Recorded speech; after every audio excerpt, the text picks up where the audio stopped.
45% بچے سکول سے باہر ہونے کا مطلب پتہ ہے آپ کو کیا ہے؟ اس کا مطلب یہ ہے کہ آپ کی اگلی نسل کو ہر دوسرا بندہ جاہل ملے گا۔ جو ایجوکیشن سسٹم ہے وہ غلام پیدا کر رہا ہے، وہ نوکر پیدا کر رہا ہے۔ کیا پاکستان موجودہ معاشی وسائل کے ساتھ جو اس کے صورتحال ہے، کیا سب کو یہ جاب فراہم کر سکتا ہے؟ جو اس سسٹم میں زیادہ پڑھا لکھا ہے وہ زیادہ چور ہے، وہ زیادہ بھکاری ہے۔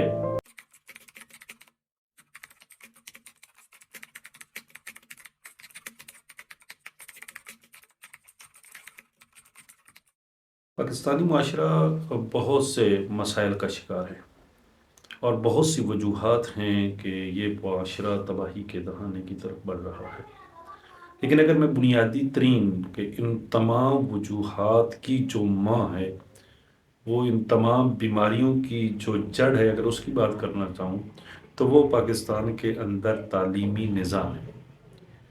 پاکستان کا تعلیمی نظام اتنا اٹریکٹیو نہیں ہے کہ بچوں کو اپنی طرف اٹریکٹ کر سکے۔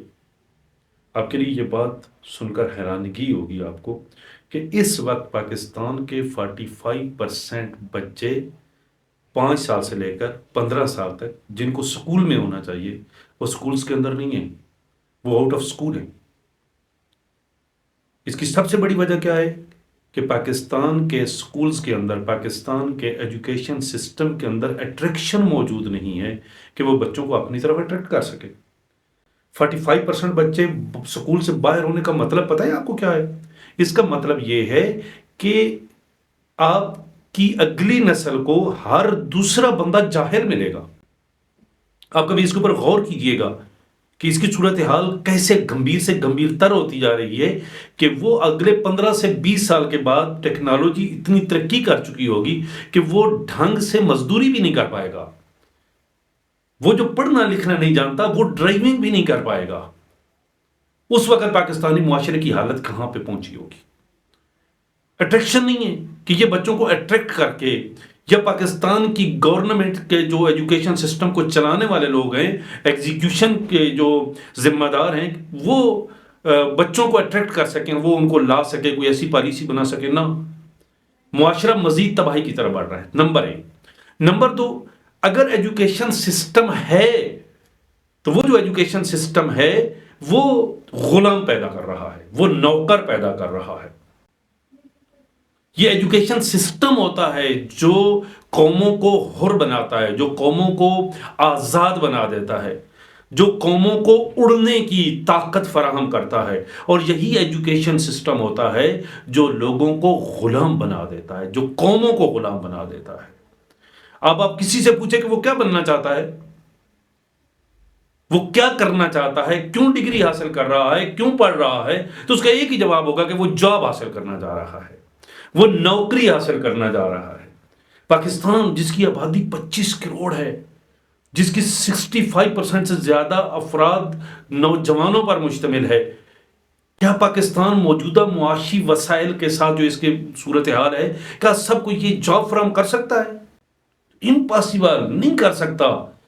تو پھر ہمارے ایجوکیشن سسٹم کے اندر ایسی تبدیلی آنی چاہیے تھی کہ وہ اپنے جوانوں کو اس بات کے اوپر موٹیویٹ کرتا کہ تمہیں غلام نہیں بننا، تمہیں نوکر نہیں بننا، تمہیں اس معاشرے کی ڈیولپمنٹ میں اپنا کردار ادا کرنے کے لیے سروسز پرووائڈ کرنی ہے تاکہ معاشرہ بھی ڈیولپ ہو اور تم بھی ارن کر سکو۔ ہمارے جوان کی نگاہ میں سروسز پرووائڈ کرنے کے لیے مختلف تخلیقی آئیڈیاز نہیں ہیں، اور نہیں یہ ایجوکیشن سسٹم ان کے اندر پیدا کر رہا ہے، بلکہ ان کو غلام بنانے کے لیے تیار کر رہا ہے، اور یہ غلام بنتے جا رہے ہیں۔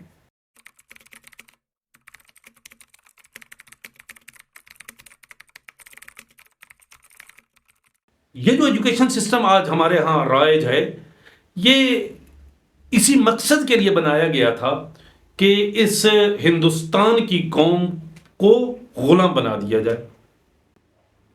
ہمارے آقا جو اس وقت یہاں کے آقا تھے، وہ اس علاقے کے اوپر جب حکومت کرنا چاہ رہے تھے، اس وقت انہوں نے پلان بنایا کہ کیا کیا جائے کہ اس قوم کو اپنا غلام بنا لیا جائے، اس کے اوپر حکمرانی کی جائے۔ انہوں نے ایک وفد بھیجا لارڈ میکالے کے سربراہی میں. لارڈ میکالے صاحب یہاں پر تشریف لائے کیا دیکھنے کے لیے کہ کس طریقے سے اس قوم کو اپنا غلام بنانا ہے, کس طریقے سے ان کے اوپر ہم نے حکومت کرنی ہے. وہ آئے اور انہوں نے کہا, پورے ہندوستان کا دورہ کیا. اس وقت پاکستان بھی اس کا حصہ تھا, بنگلہ دیش بھی اس کا حصہ تھا. پورے کا دورہ کرنے کے بعد واپس جاتا ہے اور اسمبلی کے اندر جو اس نے تقریر کی ہے نا, اس سپیچ آج بھی آپ کو مختلف اس کے قطعات نیٹ کے اوپر اگر سرچ کریں تو آپ کو مل جائیں گے. اس نے جا کر یہ بات کی تھی کہ میں نے ہندوستان کا دورہ کیا ہے, میں نے پورے ہندوستان میں نہ کوئی بھکاری دیکھا ہے اور نہ ہی کوئی چور پایا ہے. تو وہ کہتا ہے کہ یہ اس بات کی عکاسی کرتا ہے کہ ان کی مورل ویلیوز بہت سٹرونگ ہیں, وہ قناعت پسند ہیں.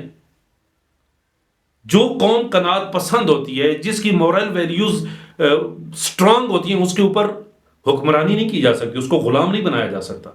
تو کہا کیا کیا جائے کہ اس کو غلام بنایا جا سکے اس قوم کو؟ کہا اس کے ایجوکیشن سسٹم کو تبدیل کر دیا جائے, اس کو ایسا ایجوکیشن سسٹم دیا جائے کہ وہ ایجوکیشن سسٹم اس کو غلام بنا دے, اس کو آزاد نہ رہنے دے. یہ پھر ایجوکیشن سسٹم بنانے کی ذمہ داری لارڈ میکالے کی لگی. کہا کہ چونکہ تم نے اس مرض کو تشخیص کیا ہے اور پھر اس کا علاج بھی تم نے دریافت کیا ہے, اب اس علاج کی جو مختلف ٹیبلٹس ہیں وہ بھی تم خود تیار کرو, نسخہ بھی خود تیار کرو. وہ جو ایجوکیشن سسٹم بنا وہ لاگو ہے آج تک, چھوٹی چھوٹی تبدیلیوں کے ساتھ. کبھی آیات اور روایات و احادیث کو شامل کر کے ہم یہ سمجھ رہے ہوتے ہیں کہ یہ ہمارا ایجوکیشن سسٹم اسلامی ایجوکیشن سسٹم بن گیا ہے, یہ ہمارا ایجوکیشن سسٹم بن گیا ہے. 1935 میں مولانا مودودی رحمت اللہ علیہ نے یہ کہا تھا کہ صرف چند آیات اور روایات و احادیث و واقعات کو اگر آپ نے شامل کر دیا کسی ایجوکیشن سسٹم میں تو اس کا مطلب یہ نہیں ہے کہ آپ نے اس کو اسلامی ایجوکیشن سسٹم بنا دیا. اسلامی ایجوکیشن سسٹم بنانے کے لیے تمہیں اس کی فاؤنڈیشنز کو تبدیل کرنا پڑے گا. پھر کبھی موقع ملا اس کے اوپر بات ہوگی کہ فاؤنڈیشنز کو تبدیل کیسے کیا جا سکتا ہے. تو وہی ایجوکیشن سسٹم جو لارڈ میکالے نے بنایا تھا, مقصد کیا تھا؟ ہمیں غلام بنانا. وہی ایجوکیشن سسٹم آج تک رائج ہے, چھوٹی موٹی تبدیلیوں کے ساتھ. اور نتیجہ کیا نکل رہا ہے؟ جو اس سسٹم میں زیادہ پڑھا لکھا ہے وہ زیادہ چور ہے, وہ زیادہ بھکاری ہے, اور وہ اپنے ملک کا وفادار کم اور مغرب کا دل دادا زیادہ ہے. ہمیں غلام بنانے کے لیے ایک سسٹم بنایا گیا, وہ آج کل رائج ہے, اور ہم اس کے اثرات یہ دیکھ رہے ہیں کہ آج ہماری قوم غلام بنی ہوئی ہے.